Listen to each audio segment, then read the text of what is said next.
learning is of course communication.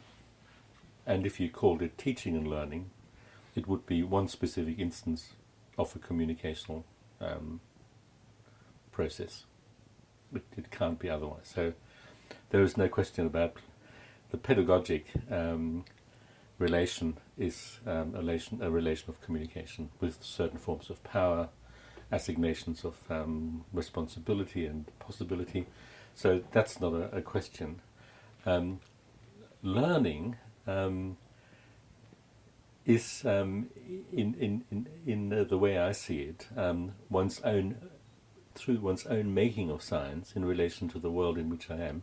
I remake the world in my making of science from the world, and in that I change the resources I have.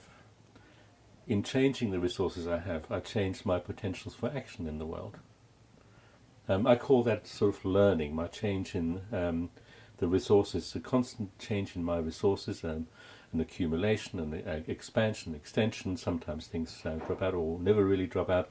That's what I call learning, and it's a result of semiotic action. So I can look at it in terms of meaning. You utter something, I engage with not all of it, only part of it. I can never engage with everything. Representation is always partial, and so I take something from there, I transform it for myself. That changes my inner resources. I have changed meaning for myself.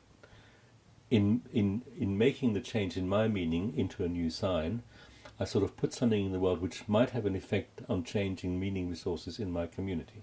So there is, you can see it from the point of view of meaning, but in that process also I've changed my capacities for action. I've changed my identity. So these things are so closely related.